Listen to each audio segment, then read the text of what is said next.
10 ఏళ్ల అధికారం, టికెట్ల కోసం పోటాపోటీ. అధినేత బీఫామ్ ఇస్తే చాలు గెలిచినట్టేనని చెప్పుకునేవారు గులాబీ లీడర్లు. కానీ ఇప్పుడు సీన్ రివర్స్.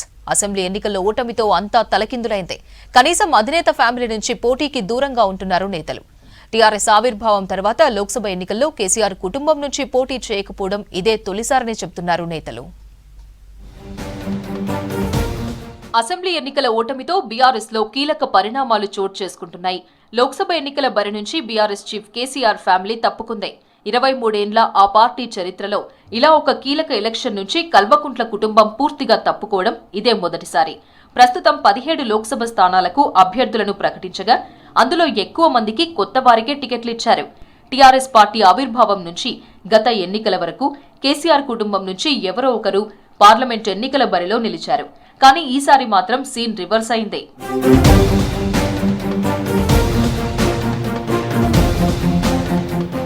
2001లో టీఆర్ఎస్ పార్టీని స్థాపించారు కేసీఆర్.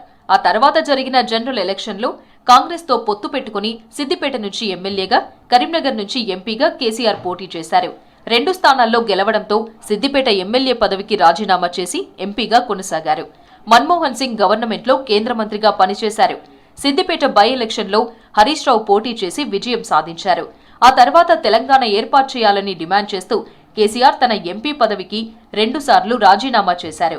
ఆయన రాజీనామాతో వచ్చిన 2026, 2008 బై ఎలక్షన్స్ లో 2 సార్లు భారీ మెజారిటీతో విక్టరీ కొట్టారు. 2009 ఎలక్షన్లో కేసీఆర్ మహబూబ్ నగర్ పార్లమెంట్ స్థానానికి పోటీ పడి గెలుపొందారు. ఆయన మహబూబ్ నగర్ ఎంపీగా ఉన్నప్పుడే ఉద్యమం ఊపందుకుంది. కాంగ్రెస్ సర్కార్ తెలంగాణ ప్రత్యేక రాష్ట్రాన్ని ఏర్పాటు చేసింది.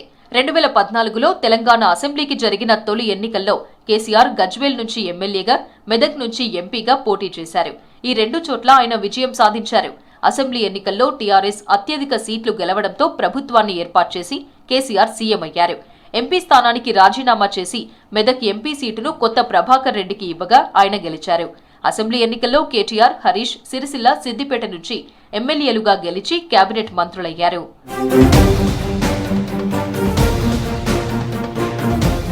లోక్సభలో కేసీఆర్ తన వారసత్వాన్ని బిడ్డ కవితకు అప్పగించారు.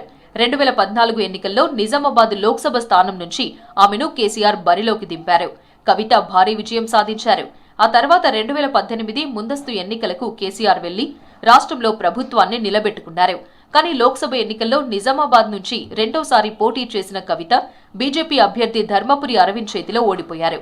ఆ తర్వాత కేసీఆర్ ఆమెకు ఎమ్మెల్సీగా అవకాశం కల్పించారు.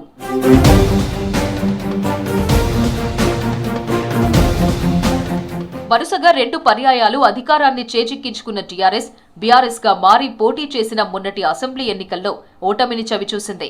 80కి పైగా సిట్టింగ్ ఎమ్మెల్యేల నుంచి ఆ సంఖ్య 39కి పడిపోయింది. ఓటమి ఆ పార్టీని తీవ్రంగా దెబ్బకొట్టింది. కీలక నాయకులు, సిట్టింగ్ ఎంపీలు, ఎమ్మెల్యేలు పార్టీ నుంచి ఒక్కొక్కరుగా వెళ్లిపోతున్నారు. దీంతో ఈసారి లోక్సభ ఎన్నికల్లో బీఆర్ఎస్ గెలుపు అవకాశాలు సన్నగిల్లాయి. నిజామాబాద్ లో పోటీకి పెద్దగా ఆసక్తి చూపని కవిత పార్టీ గెలిచేందుకు అవకాశమున్నా మెదక్ నుంచి పోటీ చేస్తారని గులాబీ శ్రేణులు భావించాయి. కానీ ఈ టైంలోనే కవితను లిక్కర్ స్కామ్ లో ఈడీ అరెస్ట్ చేసింది. దీంతో మెదక్ సీటు నుంచి కేసీఆర్ పోటీ చేస్తారని ప్రచారం జరిగింది. ఇవేవీ కాకుండా ఎమ్మెల్సీ వెంకట్రామిరెడ్డికి మెదక్ ఎంపీ సీటు కన్ఫర్మ్ చేశారు. ఇప్పటి వరకు రాష్ట్రంలోని 17 సీట్లకు అభ్యర్థులను ఖరారు చేశారు కేసీఆర్. పార్టీ పెట్టినప్పటి నుంచి గత టర్మ్ వరకు అన్ని ఎన్నికల్లోనూ లోక్సభకు పోటీ పడిన కేసీఆర్ ఫ్యామిలీ ఈసారి దూరంగా ఉంటోంది. ఓటమి భయంతోనే ఈసారి ఎన్నికల్లో కేసీఆర్ ఫ్యామిలీ నుంచి ఎవరూ పోటీకి బరిలో ఉండడం లేదని ఇతర పార్టీలు ఆరోపిస్తున్నాయి.